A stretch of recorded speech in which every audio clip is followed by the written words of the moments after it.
Hello বন্ধুরা, কেমন আছো সবাই? আশা করি ভালো আছো। তো আজকে আমি রান্না করব টক ডাল, আলু ভাজা। তো এটা একটা টক পাতা, এটা দিয়েই আমি ডাল রান্না করব আজকে। তো চলো তাহলে শুরু করা যাক। তো এখানে আমি ডাল, মটর ডাল নিয়ে নিয়েছি, প্রেসার কুকারে ধুয়ে নিয়েছি। এবার আমি শাকটা ধুয়ে দিয়ে দেব। তো বন্ধুরা, পাতাটা আমি টক পাতাটা ধুয়ে নিয়েছি ভালোভাবে। এবার আমি দিয়ে দেব প্রেসার কুকারে। দিয়ে দিলাম প্রেসার কুকারে। তো পাতাটা আমি দিয়ে দিয়েছি, টক পাতা। এবার আমি এখানে পেঁয়াজ দেব, একটা বড় সাইজের পেঁয়াজ, 2 পিস কাঁচা লঙ্কা, স্বাদ মতো লবণ, সামান্য একটু হলুদ গুঁড়ো, পরিমাণ মতো জল। তো বন্ধুরা, সমস্ত কিছু আমার দেওয়া হয়ে গেছে। এবার আমি প্রেসার কুকারের ঢাকনা লাগিয়ে দেবো।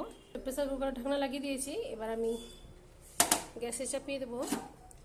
বন্ধুরা, আমার ভিডিওতে যারা যারা সাবস্ক্রাইব করবে, আমিও তাদেরকে সাবস্ক্রাইব ব্যাক করব। তো সবাইকে যদি আমরা সাহায্য করি তো সবারই ভালো হবে। সবাইকে সাবস্ক্রাইব করো, আমিও তোমাদেরকে করব সাবস্ক্রাইব। তো চলো বন্ধুরা, প্রেসারে সিটি পড়ার অপেক্ষা, কিছুক্ষণ পর ঘুরে আসব। তো বন্ধুরা, এবার আমি আলু ভাজাটা করে নেব। এখানে আমি কড়াই বসিয়ে দিয়েছি, কড়াই গরম হয়ে গেছে। কড়াইয়ে তেল দিয়ে দেবো আমি, সরষের তেল।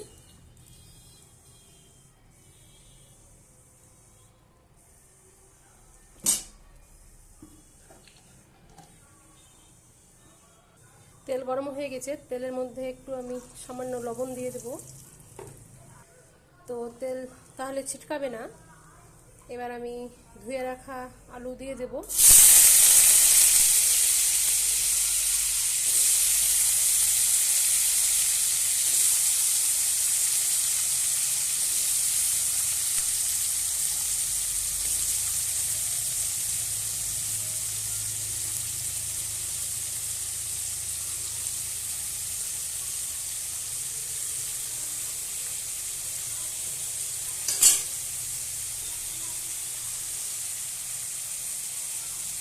এবার আমি নেড়ে দেবো।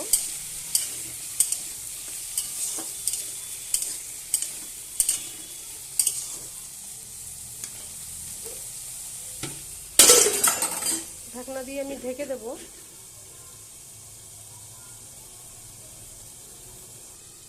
তো বন্ধুরা, আমি ঢাকনা খুলে দেখে নেব। একটু নেড়ে দিলাম আলুটা।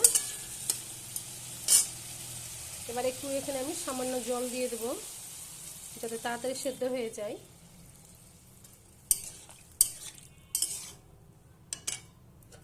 তো আমি আবার ঢেকে দেব ফোটা পর্যন্ত। তো চলো বন্ধুরা, তাহলে সিদ্ধ হোক, তারপরে আমি খুলে দেখব। তো বন্ধুরা, ঢাকনা খুলে দেখে নেব সেদ্ধ হয়েছে কিনা। আলু সেদ্ধ হয়ে গেছে। এবার আমি সব মশলা দিয়ে দেবো এখানে। আদা রসুন বাটা, হলুদ গুঁড়ো, ধনে জিরে গুঁড়ো, শুকনো লঙ্কার গুঁড়ো। এবার ভালোভাবে নেড়ে নেব।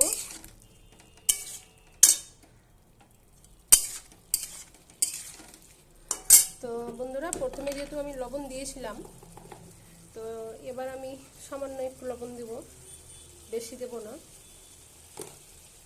এবার ভালোভাবে আমি নেড়ে নেব, শুকনো করে নেব।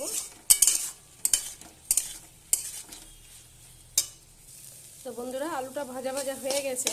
এবার একটু আমি উপর থেকে ভাজা ফাঁকি দেব। ভাজা ফাঁকিটা দিলে একটু ভাজাটার একটু টেস্ট বাড়ে, খেতেও ভালো লাগবে। তো ভালোভাবে নেড়ে নেব।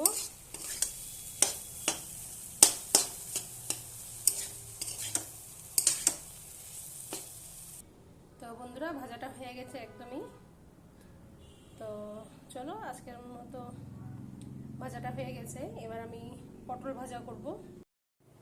তো বন্ধুরা এবার আমি পটল ভাজা করব। তো আমি আলু ভাজার কড়াইটাতেই ভাজবো পটল। তো কড়াই গরমই আছে, আমি এখানে তেল দিয়ে দেব। তেল গরম হয়ে গেছে, এবার আমি এখানে সামান্য একটু লবণ দিয়ে দেব, একটু হলুদ গুঁড়ো। তো পটল এখানে কেটে ধুয়ে রেখেছি।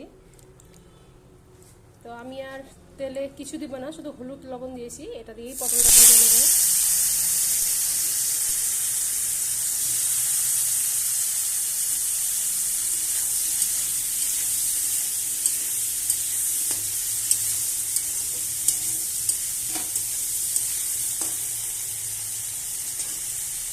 এবার ঢাকা দিয়ে দেবো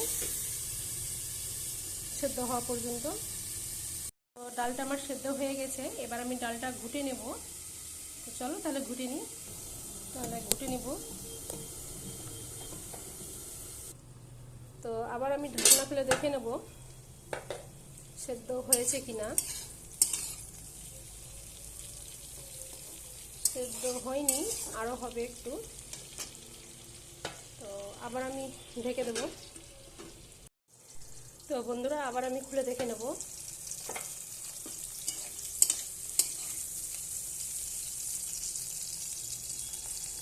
সেদ্ধ হয়ে গেছে, এবার একটু আমি আঁচ বাড়িয়ে দেবো, বাড়িয়ে একটু নাড়বো ভালো করে। তো পটল ভাজা হয়ে গেছে। তো এবার আমি ডালটা বাগার দিয়ে দেবো রসুন আর শুকনো লঙ্কা দিয়ে। তো চলো। তো এখানে আমি শুকনো লঙ্কা রসুন রেখেছি ডালটা বাগার দেবো বলে।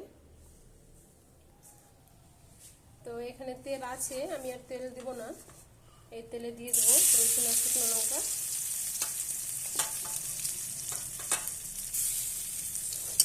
একটু লাল করে ভেজে নেব। তো লাল করে ভেজে নিয়েছি, এবার আমি ডালটা দিয়ে দেবো।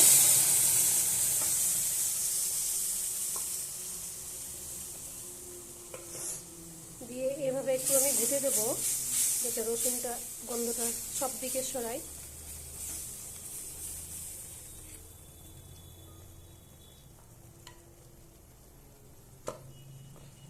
এবার আমি দিয়ে দেবো পুরো ডাল।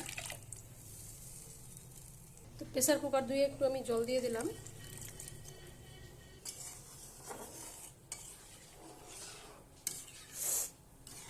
তো দেখতেই পাচ্ছ বন্ধুরা, টক ডাল পটল আলু ভাজা দিয়ে খেতে দারুণ লাগবে। তো এবারে আমি একটু ফুটতে দেব, ঢাকা দিয়ে দেব। তো বন্ধুরা আমি খুলে দেখে নেব, ডাল ফুটে গেছে। তো বন্ধুরা ভিডিওটা যদি ভালো লাগে লাইক শেয়ার কমেন্ট করবে, নতুন ভিডিও পেতে সাবস্ক্রাইব করবে। আর যারা যারা আমার চ্যানেলে সাবস্ক্রাইব করবে আমিও তাদেরকে সাবস্ক্রাইব ব্যাক করে দেব। তো ঠিক আছে, আজকের মতো এখান থেকেই টাটা।